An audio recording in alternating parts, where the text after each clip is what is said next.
بسم اللہ الرحمن الرحیم. السلام علیکم. امید آپ سب خیریت سے ہوں گے. لاسٹ لیکچر میں ہم لوگوں نے دیکھا تھا کہ hospital pharmacy, aims of hospital pharmacy. آج کا ہمارا لیکچر ہے ہاسپٹل اینڈ آرگنائزیشن. اگین ہم ہاسپٹل کو ڈیفائن کرتے ہیں.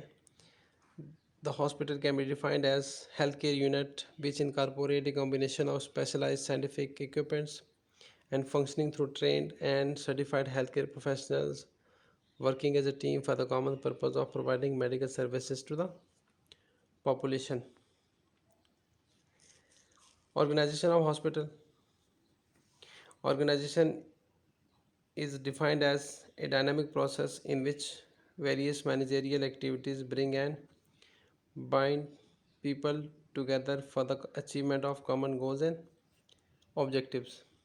دیکھیے آرگنائزیشن ایک تحریک کا نام ہے، یعنی ایک متحرک چیز، ایک کنٹینیوس پروسیس کا نام ہے جس کا کام کیا ہے، لوگوں کو اکٹھا کرنا ٹیمز کی شکل میں to achieve common goals and objectives.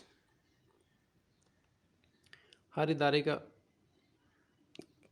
یا آرگنائزیشن کا کوئی سربراہ ہوتا ہے جس کو ہم کہتے ہیں مینیجر، ڈائریکٹر بھی کہہ سکتے ہیں آپ، ایڈمنسٹریٹر بھی کہہ سکتے ہیں.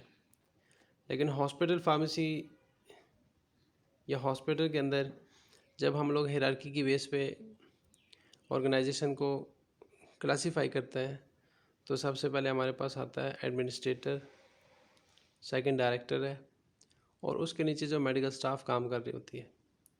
یہ سب مل کے کیا کام کرتے ہیں؟ ہیلتھ کیئر پرووائڈ کرتے ہیں لوگوں کو. تو آرگنائزیشن کا کام یہی ہے کہ آرگنائز کرنا،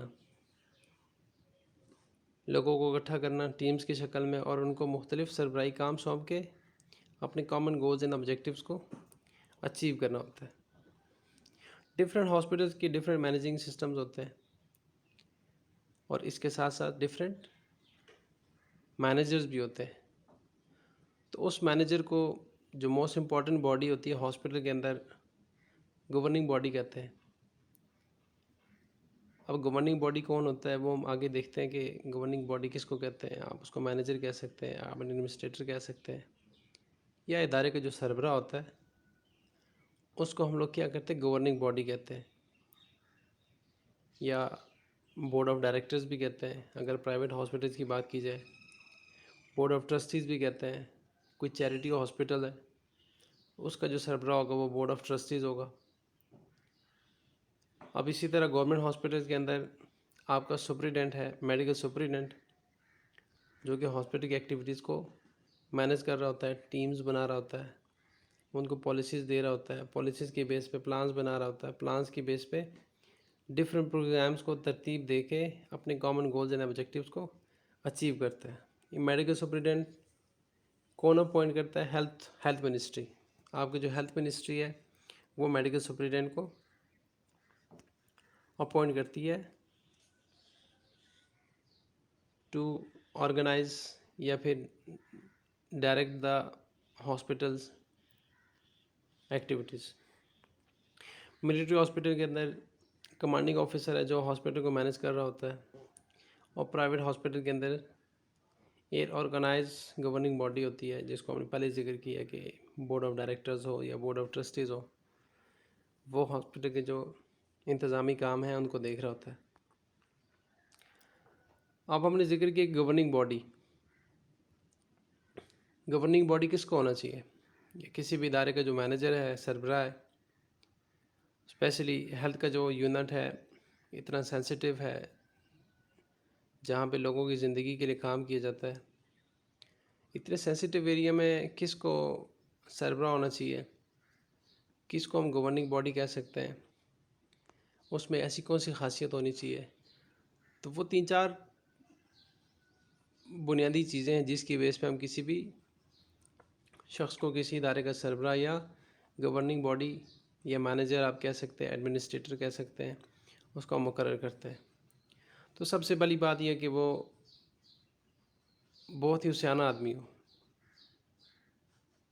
جو دیے گئے مختلف فیلڈز ہیں 3-4، اس میں بلا کی مہارت رکھتا ہو، تو اس بیس پہ ہم لوگ کیا کرتے ہیں، اس کو کسی بھی ادارے کا مینیجر مقرر کرتے ہیں۔ سب سے پہلے یہ کہ میڈیکل ایجوکیشن، آپ ہاسپٹل کو رن کر رہے ہیں تو ضروری ہے کہ آپ لوگوں کو ایسے بندے کو مینیجر بنانا چاہیے جو میڈیکل فیلڈ سے بالکل واقف ہو، جس کے پاس MBBS کی ڈگری ہو، اس نے مختلف طرح کے ریسرچ آرٹیکلز لکھے ہوں اور اپنے فیلڈ میں مہارت رکھتا ہو،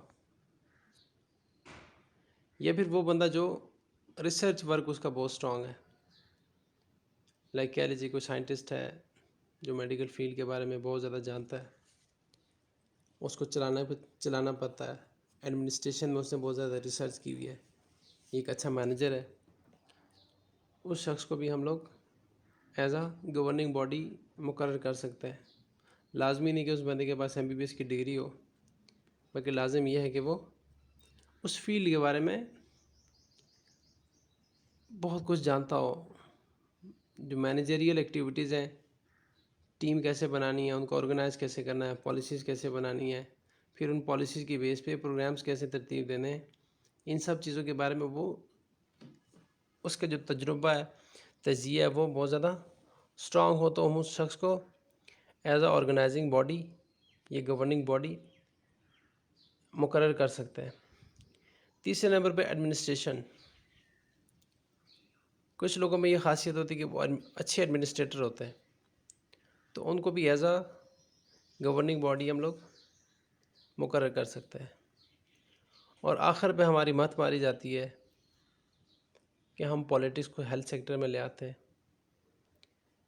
کہ کسی بھی بندے کو آپ نے خوش کرنا ہے تو آپ اس کو ہاسپٹل کا ڈائریکٹر بنا دیں، ہاسپٹل کا ایڈمنسٹریٹر بنا دیں، جس طرح یہاں پہ میٹرک پاس لوگوں کو اعزازی MBBS کی ڈگریاں ملتی ہیں، اسی طرح ہی اپنے پولیٹیکل گولز کو اچیو کرنے کے لیے ہم لوگ کیا کرتے ہیں، نالائق لوگوں کو آ کے بڑے بڑے سینسیٹیو پوسٹوں پر بٹھا دیتے ہیں، جس سے پورے سسٹم کا بیڑا غرق ہو جاتا ہے۔ لیکن یہ آپشنل ہے، لازمی نہیں ہے، ایک آپشنل ہے، جس میں نے پہلے ذکر کیا کہ خاص مقاصد کے لیے ہم لوگ ایسے نکموں کو اپنے ہیلتھ سیکٹرز میں آ کے تعینات کرتے ہیں، عام طور پہ یہ ہوتا نہیں ہے۔ اب گورننگ باڈی کے فنکشنز کیا ہیں، کیا کیا کام کرتا ہے ایک ادارے کا سربراہ؟ سب سے پہلے تو یہ کہ جی گورننگ باڈی کیا کرتا ہے، پالیسیز کو فریم کرتا ہے، میجر پالیسیز کو، انہی پالیسی کے بیس پہ پلانز بناتا ہے and programmes of hospitals. Secondly, governing body کا کیا کام ہے، appoint a hospital administrator to get various functions perform like clinical services, nursing and pharmacy activities etcetera. ابھی آپ کہیں گے آپ کہ جی اب گورننگ باڈی تو خود ایڈمنسٹریٹر ہے، اس کو نیکسٹ ایڈمنسٹریشن کی کیا ضرورت ہے؟ دیکھیے ہاسپٹل ایک بہت بڑا آرگنائزیشن ہے، ایک اکیلا بندہ پورے ہسپتال کو نہیں دیکھ سکتا، تو اسی طرح جو اتھارٹی ہوتی ہے اس کو ہم سینٹرلائز سے ڈی سینٹرلائز کرتے ہیں۔ سینٹرلائز کا مطلب یہ کہ تمام طرح کے اختیار ایک ہی بندے کے پاس ہوں۔ سپوز کرے آپ نے کوئی میڈیسن پرچیز کرنی ہے ہاسپٹل فارمیسی کے لیے، تو آپ کو اجازت لینی ہوتی ہے سینٹرل کمیٹی کی، جس کا سربراہ MS کہہ لیجیے یا کمانڈنگ آفیسر۔